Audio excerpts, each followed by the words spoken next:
3, le verset 23 à 24. Ce que vous faites, faites-le de bon cœur, comme pour le Seigneur et non pour des hommes, sachant que vous recevrez du Seigneur l'héritage pour récompense. Servez Christ le Seigneur. Amen. Numéro 494.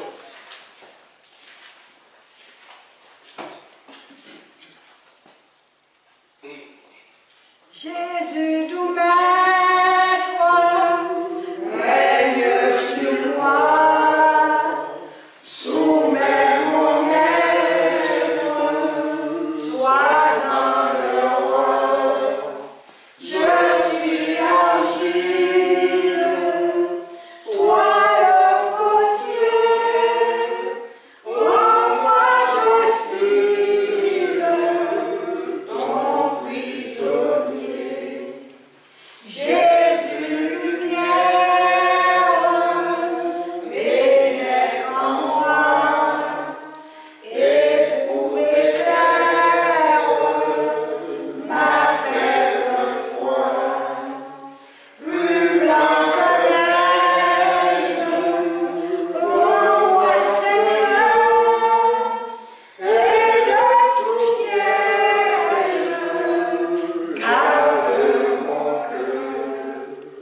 Oh Jésus, source de guérison, sois dans ma course, santé, pardon, par ta puissance, viens soucier moi, par ta présence, révèle-toi. Je m'abandonne, Jésus, à toi, détruis, pardonne tout mal en moi. Remplis mon âme de ton esprit et qu'il m'enflamme et jour et nuit. Et sa parole, frère Métraine, pour le culte de la matinée. Frères et sœurs, que la paix et la grâce de notre Seigneur Jésus-Christ nous accompagne en ce moment, car nous avons besoin de son esprit pour que nous puissions comprendre les paroles qu'il aura à nous dire.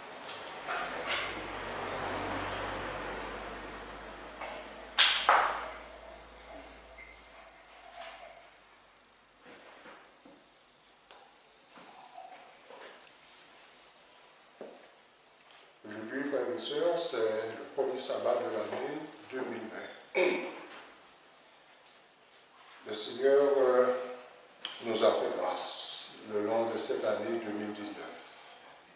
Il a été fidèle envers chacun de nous. Et ce matin, c'est une joie, je le pense, pour chacun de nous d'être en sa présence, d'être à ses pieds. Nous savons qu'il a été fidèle envers nous, mais nous, à notre tour, est-ce que nous avons été fidèles envers lui? C'est la question que nous devons nous poser. Dans le livre de Colossiens, au chapitre 3, le verset 23-24, il nous est dit ceci. Colossiens, chapitre 3, le verset 23 et 24. Texte que nous a lu la sœur au début, nous a dit « Tout ce que vous faites, faites-le de bon cœur, comme pour le Seigneur, et non pour les hommes, sachant que vous recevrez là du Seigneur l'héritage pour récompense. Servez Christ le Seigneur. » Est-ce que durant l'année qui s'est écoulée, tout ce que nous l'avons fait de bon cœur comme pour le Seigneur? C'est une question à nous poser. Est-ce que nous avons agi selon la parole de Dieu? ou est-ce que nous l'avons fait malgré nous? Dans Philippiens chapitre 2 et le verset 12, Philippiens chapitre 2 et le verset 12, il nous est dit: ainsi, mes bien-aimés, comme vous avez toujours obéi, travaillez à votre salut avec crainte et tremblement, non seulement en ma présence, mais bien plus encore maintenant que je suis absent. L'apôtre Paul nous dit que nous devons travailler comment? Avec crainte et tremblement au salut de qui? De à notre propre salut. Donc c'est pourquoi nous devons considérer nos voies. Ce matin, dans sa prière, le frère disait que c'était une joie pour nous de nous retrouver ensemble entre frères et sœurs. Mais de son côté, David, lui, il disait dans le psaume 27, les versets 4 à 5, il disait ceci, psaume 27 et le verset 4 à 5. Je demande à l'Éternel une chose que je désire, comment? Ardemment. Je voudrais habiter toute ma vie dans la maison de l'Éternel pour contempler la magnificence de l'Éternel et pour admirer son Saint-Temple. Au verset 5, il est dit: car il me protégera dans son tabernacle au jour du malheur, il me cachera sous l'abri de sa tente et il m'élèvera sur un rocher. Être dans la maison de l'Éternel est aussi être sous sa protection. Mais est-ce pour nous un désir ardent d'être dans la maison de l'Éternel comme David? Pour contempler l'Éternel. Est-ce que nous avons en nous ce désir-là? Est-ce que cela a toujours été à chaque fois que nous devons nous rendre au pied du Seigneur? Nous devons nous poser la question.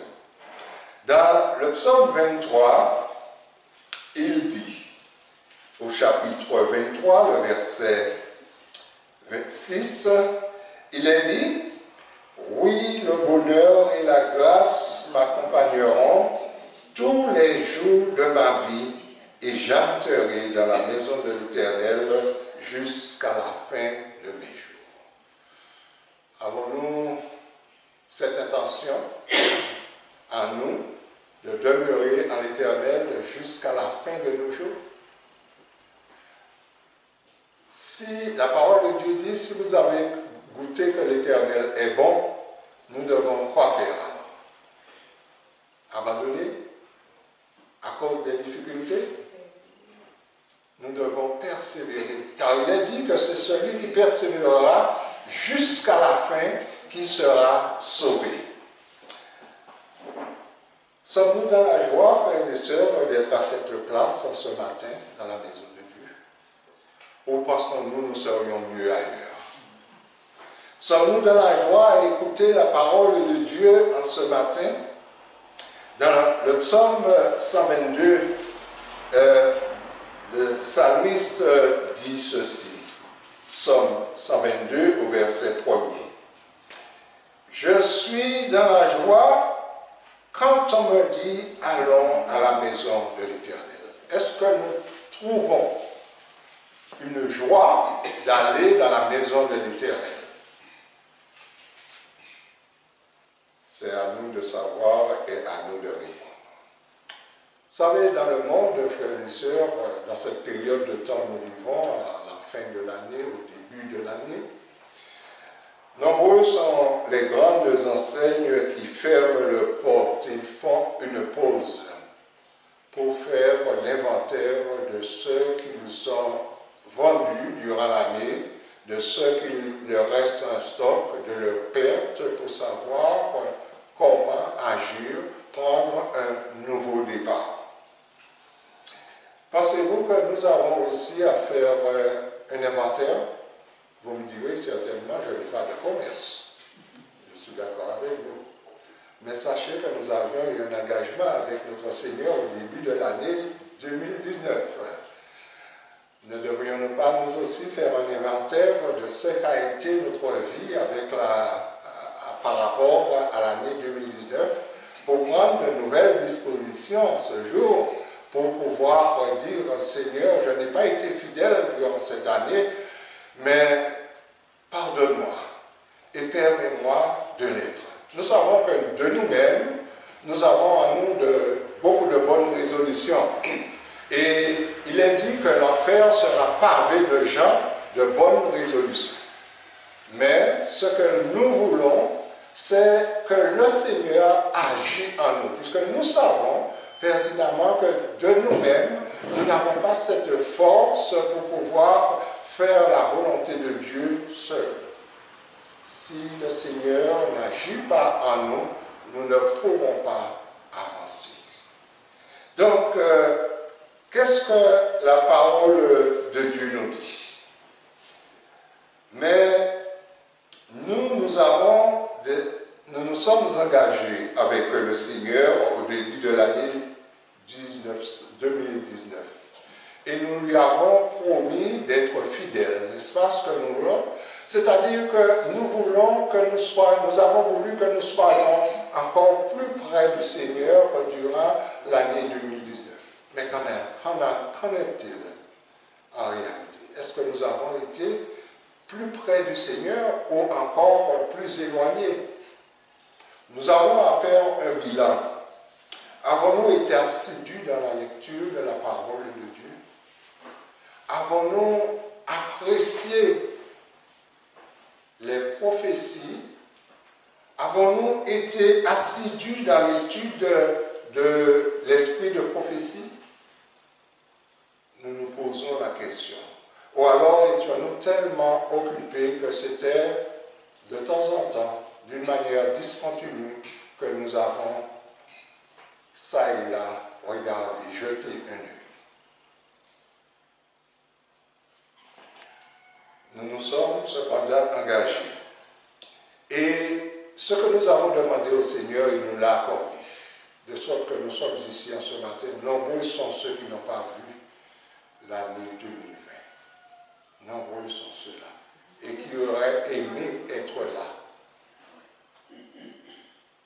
Le Seigneur nous a fait grâce. Nous sommes là. C'est parce qu'il use de patience encore envers chacun de nous. Il ne veut qu'aucun de nous périsse, mais que tous arrivent à la vie éternelle. Il nous fait grâce et la parole de Dieu nous dit que nous ne devons pas recevoir la grâce de Dieu en vain. Donc nous avons à nous revoir. Nous avons à faire un bilan sur nous-mêmes.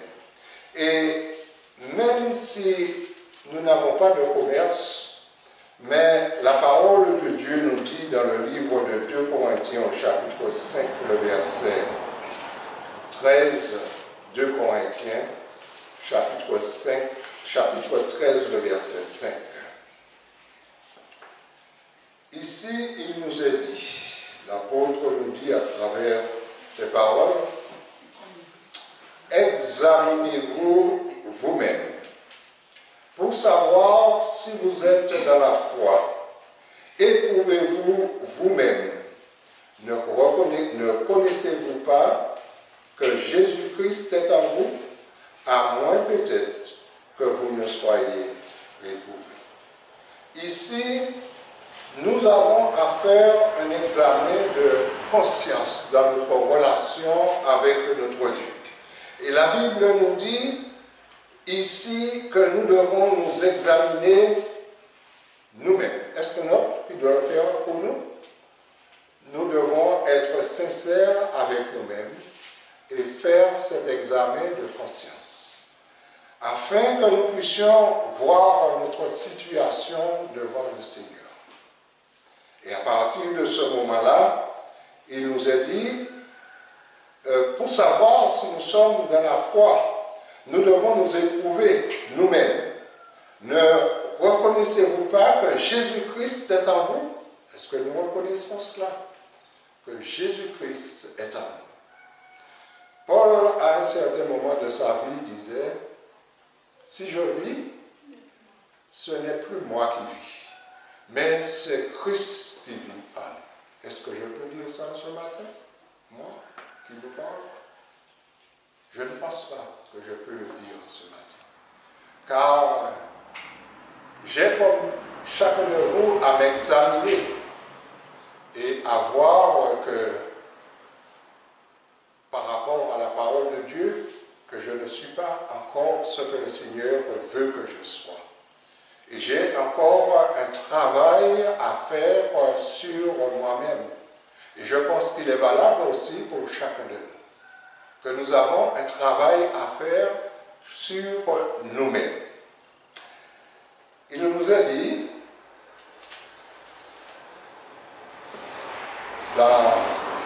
je vais lire un passage dans le livre du fond du cœur. Une nouvelle année vient de débuter.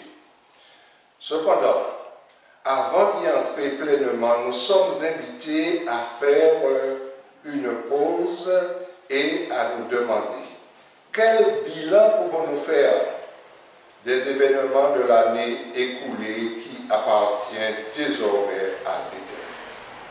C'est vrai qu'il nous est demandé de faire un bilan, de nous examiner nous-mêmes. Mais ce qui est passé, est passé. Mais quelqu'un dit que le passé est un flambeau qui nous éclaire après nous avoir brûlés. C'est pourquoi que nous devons revenir sur le film de l'année 2019 plutôt, et faire un bilan de notre vie en relation avec ce que le Seigneur nous demande. Est-ce que durant cette année écoulée, nous avons été plus près du Seigneur que les années précédentes?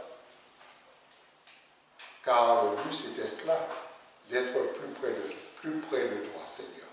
Chaque année, d'année en année, de jour en jour. N'est-ce pas ce que nous voulons aujourd'hui?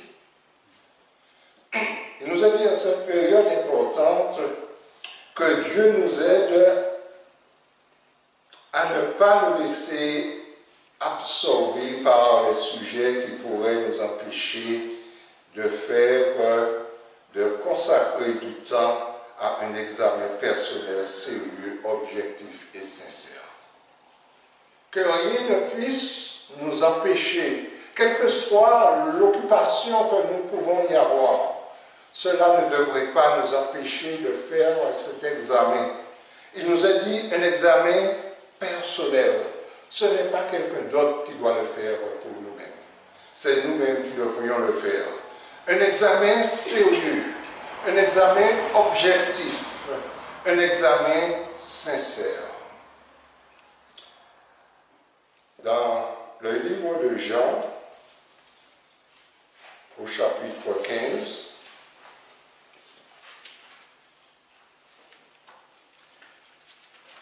Jean, chapitre 15, nous allons lire au verset 5. Jean 15, le verset 5. Le Seigneur nous dit, « Je suis le cep et vous êtes les sarments. Celui qui demeure en moi et en qui je demeure porte beaucoup de fruits, car sans moi, vous ne pouvez rien faire. » Et c'est ce que nous devons retenir. Nous savons que le Seigneur nous dit que si nous demeurons en lui, nous porterons beaucoup de fruits. Mais il est dit aussi, sans moi, vous ne pouvez rien faire. Nous serons stériles sans le Christ, car c'est de lui que nous recevons la sève pour pouvoir porter du fruit. Nous sommes les sarments qui sont attachés au cep. Et c'est à mesure que nous recevons la sève du cep que nous allons pouvoir emporter du fruit. Car il nous est dit, sans moi, vous ne pouvez rien faire. Le texte nous dit, personne ne peut par ses efforts représenter le caractère du Christ. Nous faisons des efforts, nous voulons. Mais si nous n'avons pas l'aide de Christ, l'aide du Seigneur, nous ne pourrons rien faire. Et comment pourrons-nous avoir son aide? Comment?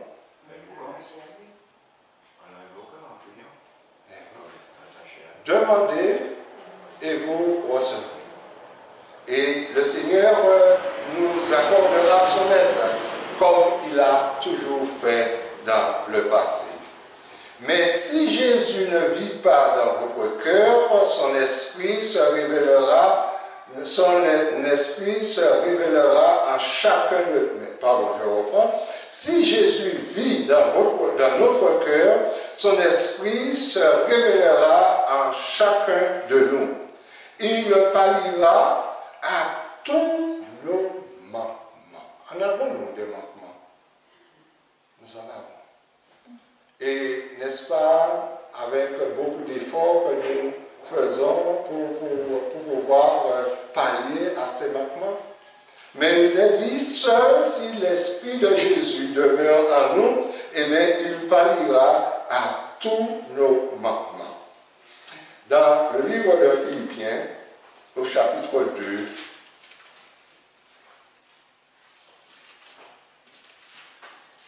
Philippiens, chapitre 2,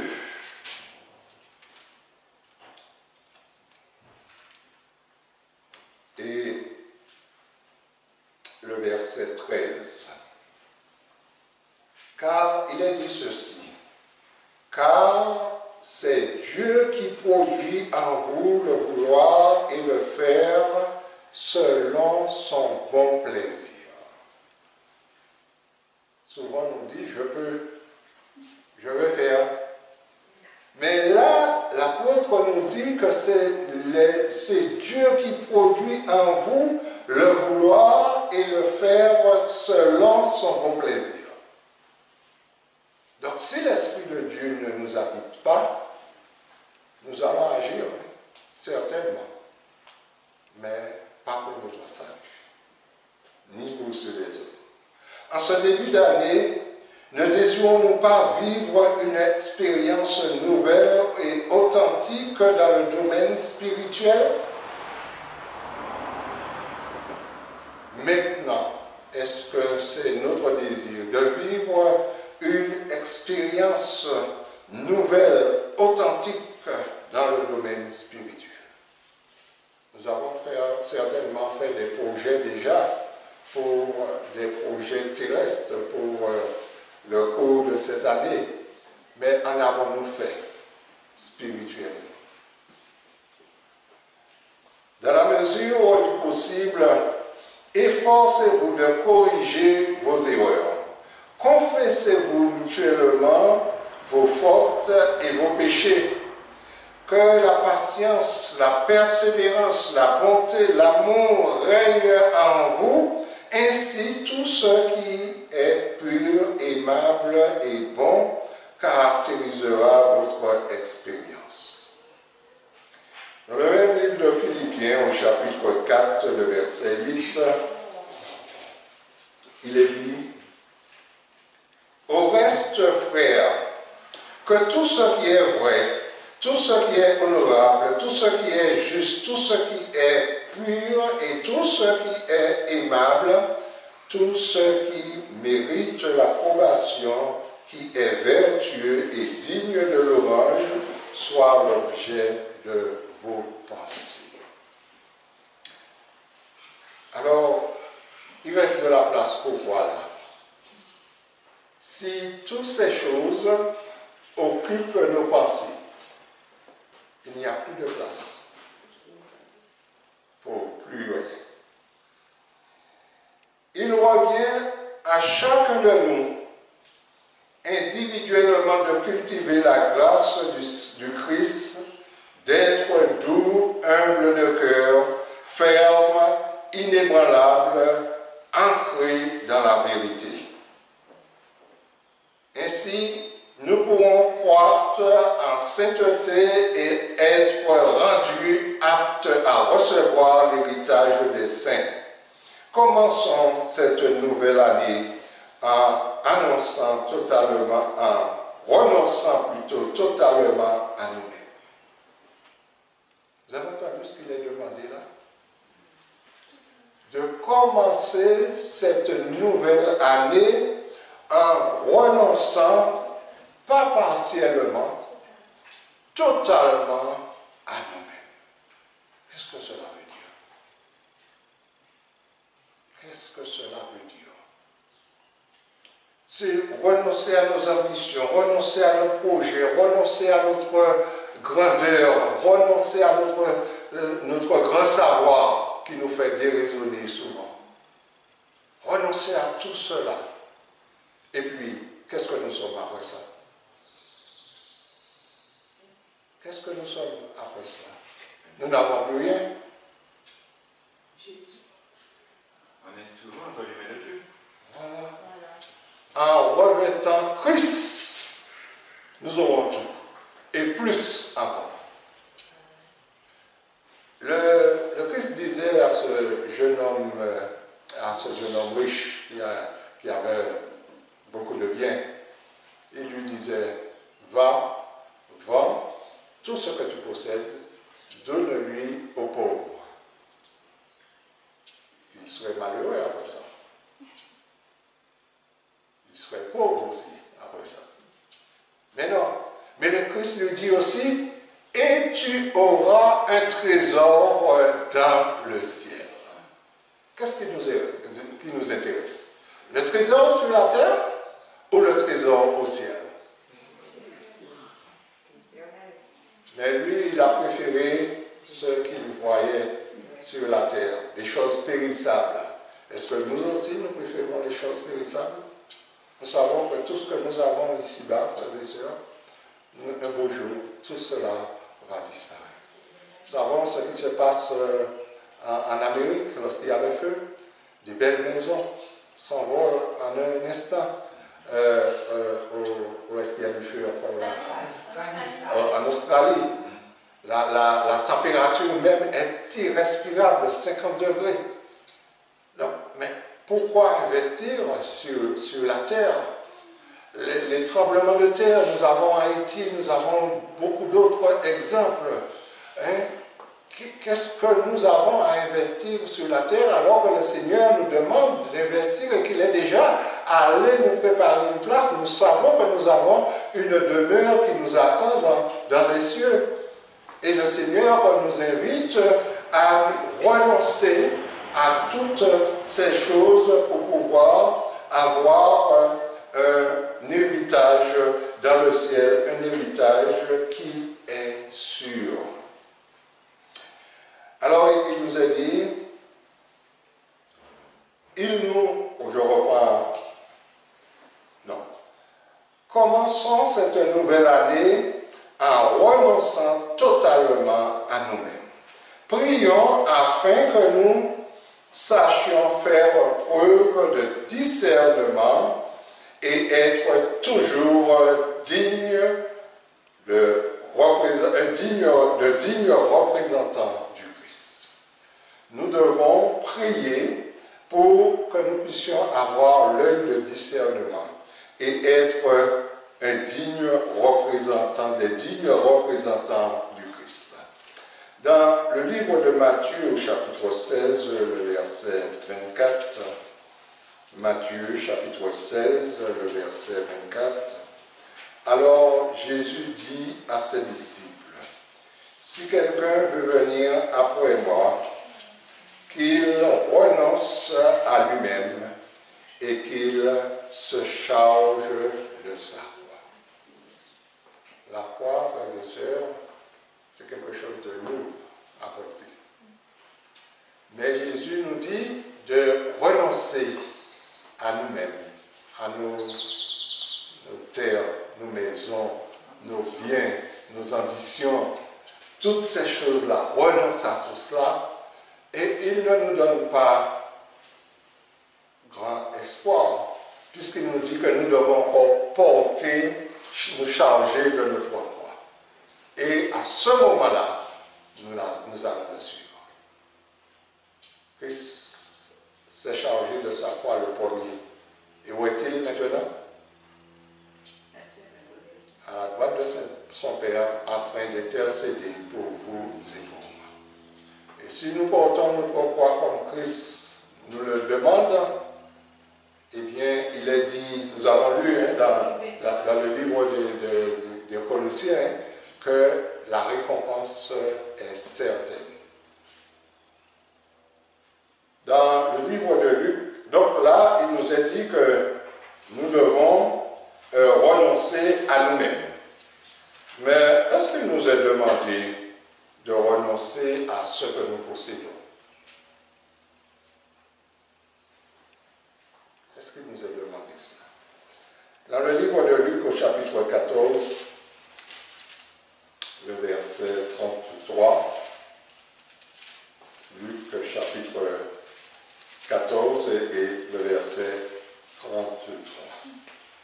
Il nous a dit, ainsi donc, quiconque d'entre vous ne renonce pas à tout ce qu'il possède ne peut être mon disciple. Pensez pas, vous ne trouvez pas que c'est beaucoup là? Renoncer à tout ce que nous possédons.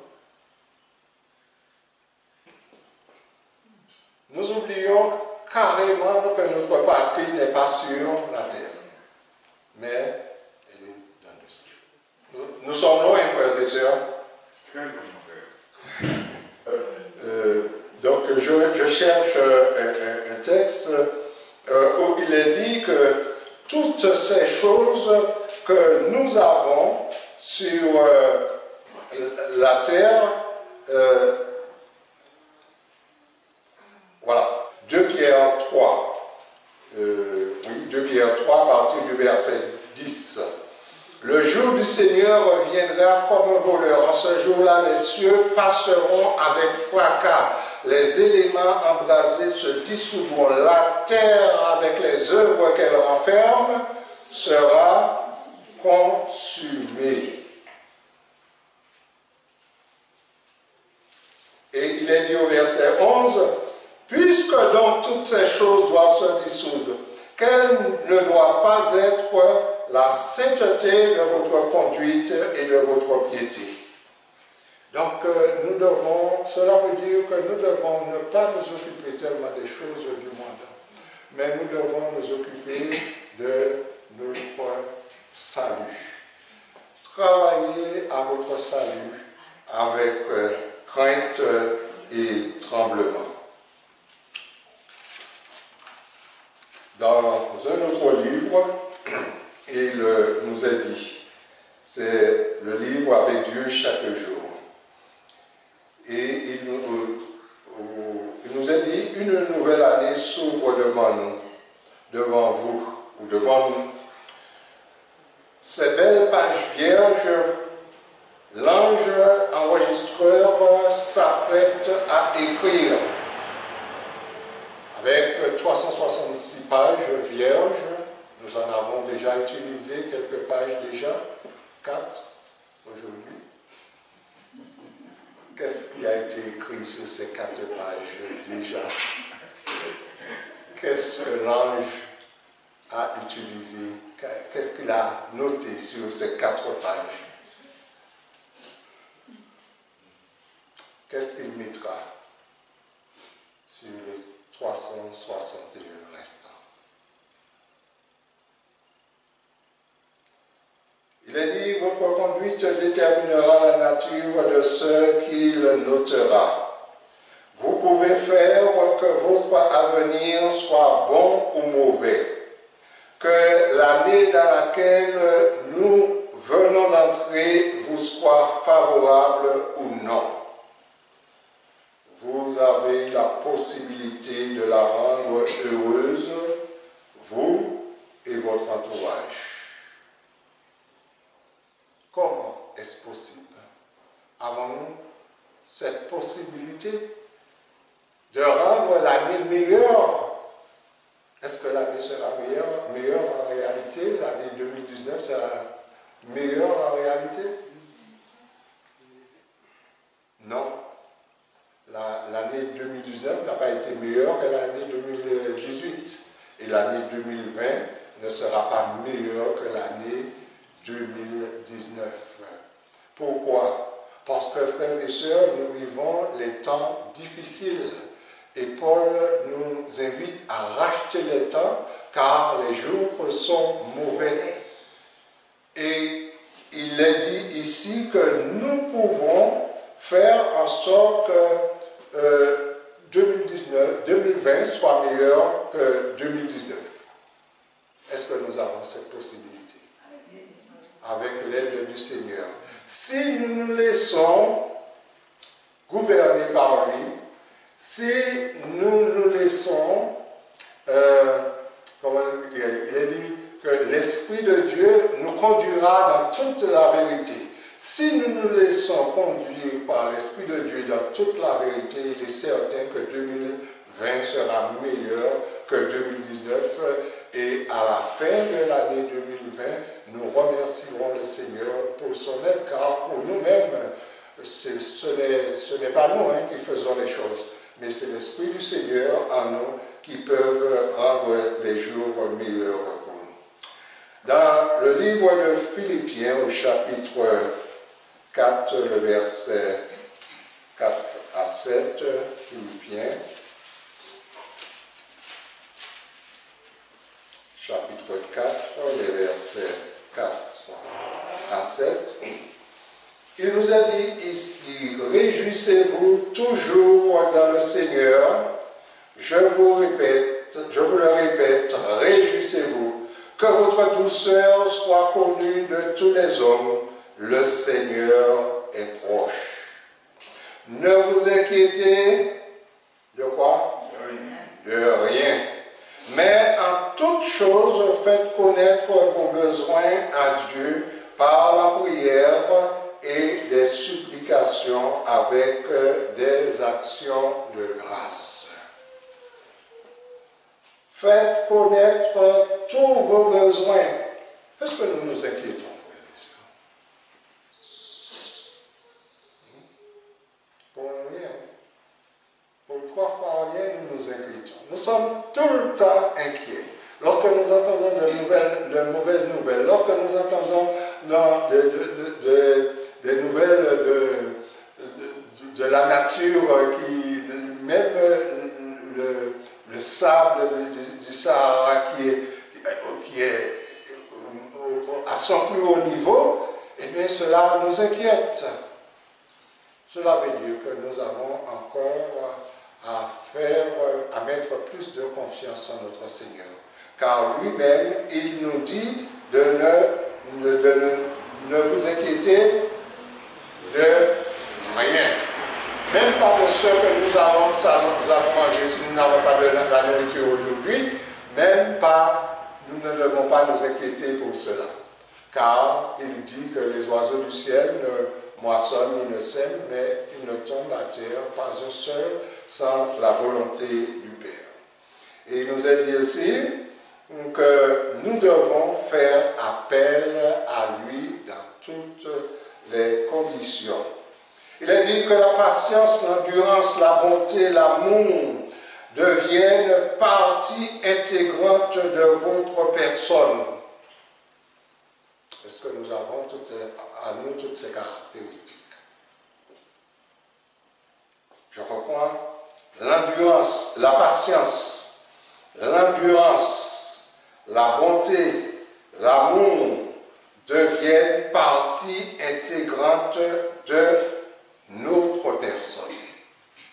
Est-ce que tout cela fait partie intégrante de notre personne? Moi, je les ai, mais pas vraiment. Les parties intégrantes, je dois encore travailler pour les avoir intégralement. Je ne sais pas pour vous. Il est dit, alors tout ce qui est pur, aimable et vertueux s'épanouira dans votre vie religieuse. Les anges de Dieu vous attendent, prêts à vous montrer le chemin de la vie. Décidez maintenant, au commencement de cette nouvelle année, de choisir le sentier de la justice. d'agir avec zèle et sincérité et de prouver que chez vous, la vie n'est pas une erreur. Nous ne sommes pas là par erreur, frères et sœurs. Le Seigneur nous a placés là pour que nous soyons des témoins pour lui. Et nous ne pouvons être des gens qui pensent que nous sommes là par erreur, qui se découragent à tout moment. Nous devons faire cet effort pour pouvoir, et cet examen plutôt de conscience, pour voir si ces choses sont à nous. Et demander au Seigneur de les mettre en nous et en abondance.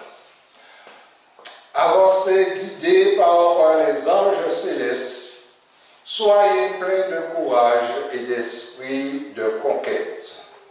Pas pour conquérir les choses du monde, frères et sœurs, mais pour les choses célestes.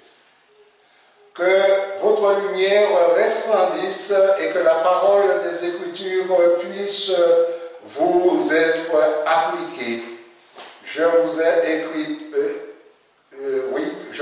écrit, Père, parce que vous avez connu celui qui est dès le commencement. Je vous ai écrit, jeunes gens, parce que vous êtes forts et que la parole de Dieu demeure en vous et que vous avez vaincu le mal. Si nous sommes donnés au Christ, nous sommes membres de la famille de Dieu. Et tout ce qui se trouve dans la maison du Père nous appartient. Est-ce que nous croyons à cela? Le Seigneur dit que si nous sommes donnés au Christ, nous sommes membres de la famille de Dieu. Et tout ce qui est dans la maison du Père nous appartient. Nous ne pouvons pas dire que nous sommes malheureux. Nous sommes riches dans ce domaine. Tous les trésors de Dieu sont à nous, en ce monde comme dans le monde à venir. Le ministère des anges, le don du Saint-Esprit, les travaux de ses serviteurs nous sont acquis.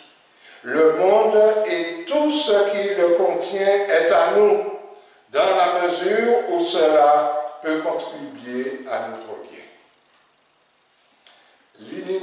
L'inimitié même des méchants, en nous disciplinant pour le ciel, se tournera en bénédiction si vous êtes en Christ. Si vous êtes en Christ, tout est à vous. Croyons-nous à cela? C'est une promesse de Dieu.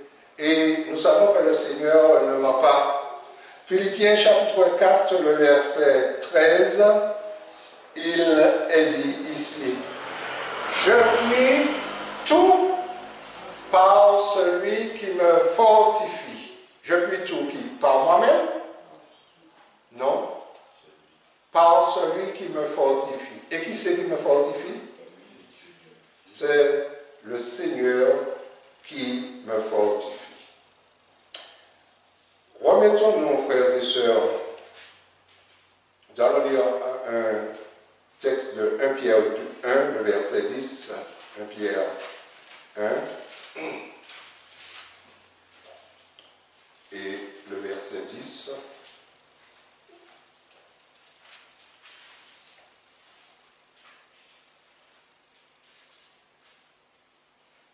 Pardon, je me suis trompé, c'est 2 Pierre 1, le verset 10. 2 Pierre 1, le verset 10. Il est dit ici, c'est pourquoi, frères, appliquez-vous d'autant plus à affermir votre vocation et votre élection, car en faisant cela, vous ne broncherez jamais. Donc nous avons à nous appliquer à faire cela, à affermir notre vocation et notre élection. Remettons-nous entre les mains du Seigneur.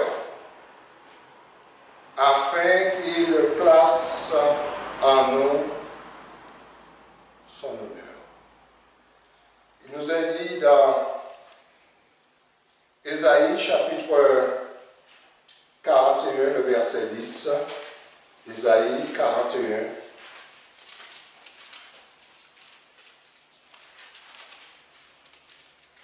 Le verset 10.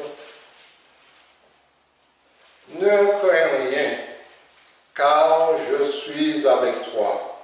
Ne promène pas des regards inquiets, car je suis ton Dieu. Je te fortifie, je viens à ton secours, je te soutiens de ma droite triomphante. Depuis un certain moment, frères et sœurs, on aurait dit que nous n'avons rien à faire. Et que c'est Christ qui fait tout pour nous. C'est moi, sans moi vous ne pouvez rien faire. C'est moi qui conduis à vous de vouloir le faire selon mon bon plaisir. Et ici encore, il me dit, ne crains rien car je suis avec toi. Ne promène pas des regards inquiets. Je suis ton Dieu. Je te fortifie. Je viens à ton secours. Je te soutiens de ma droite triomphante. Voilà la protection que l'enfant de Dieu a. Dans 1 Pierre, chapitre 5, le verset 10 et 11. 1 Pierre, chapitre 5, les versets 10 et 11.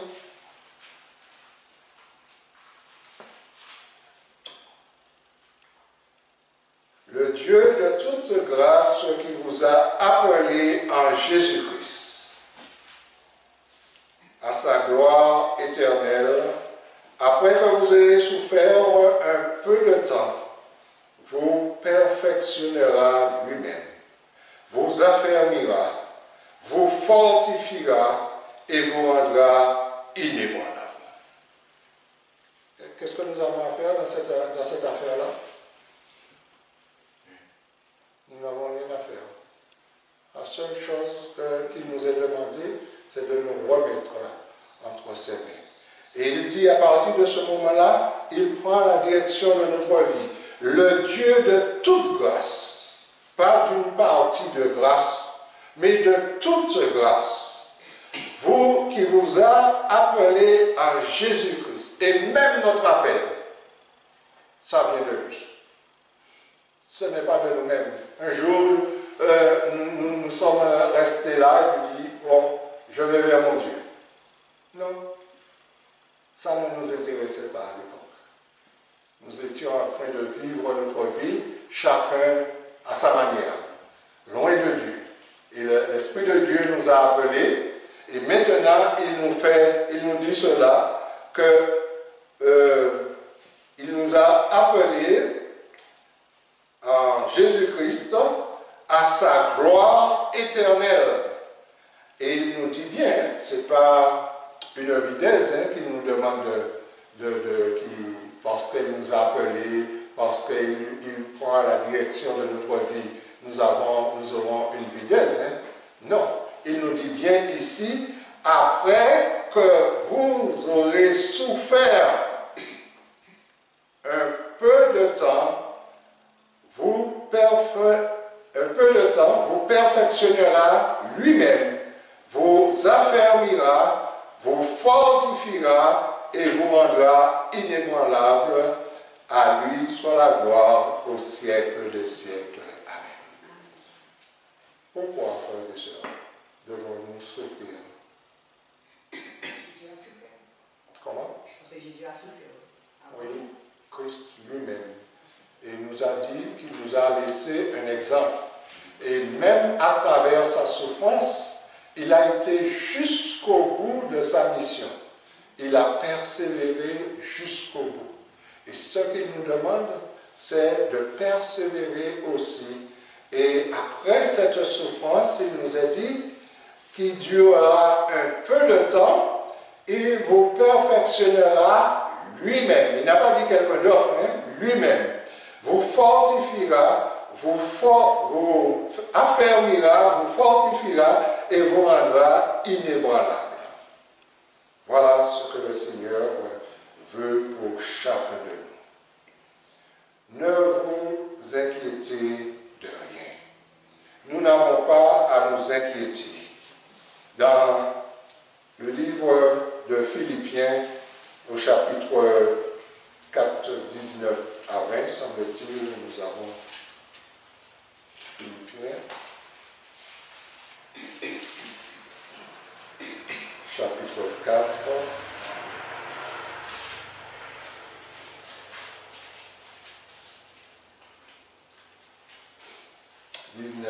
et 20. Et mon Dieu pourvoira à tous vos besoins selon la richesse de sa gloire en Jésus-Christ.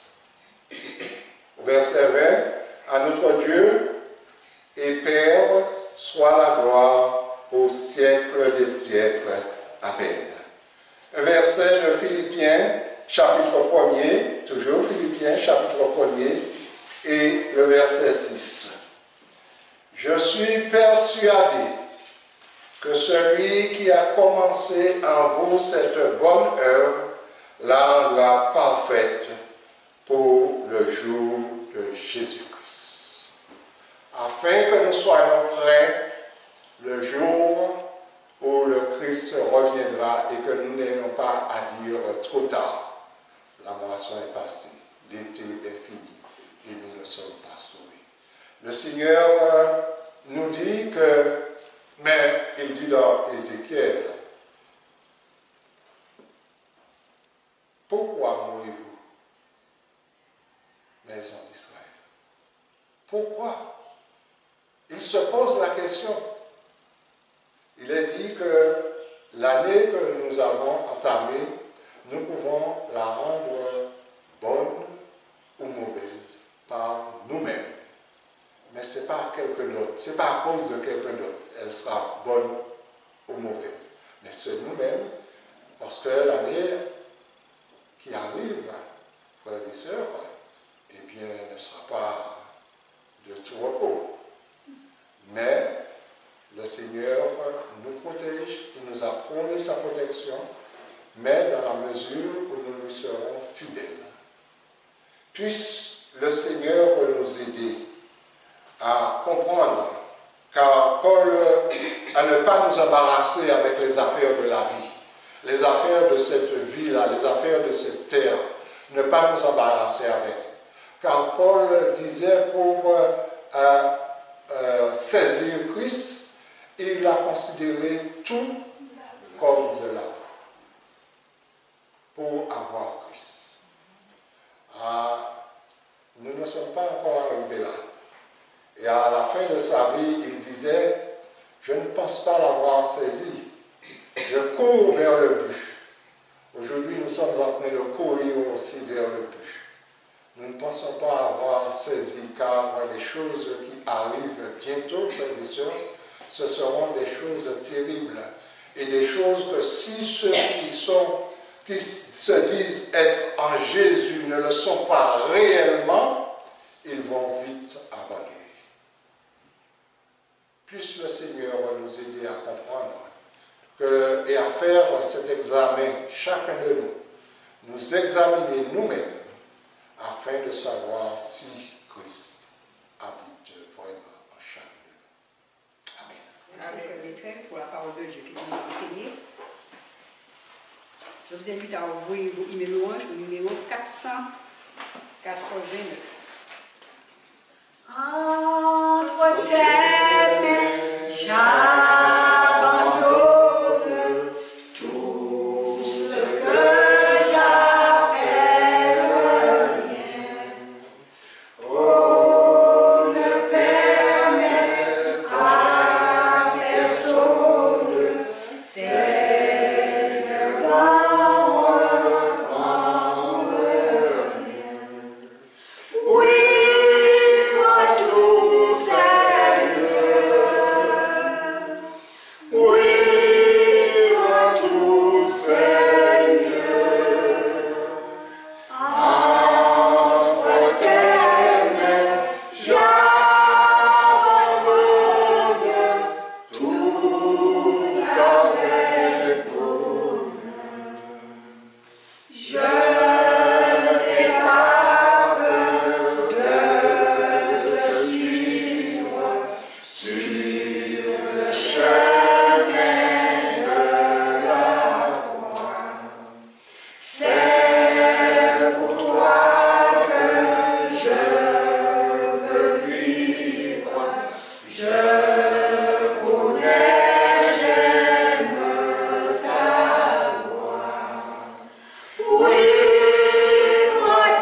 sur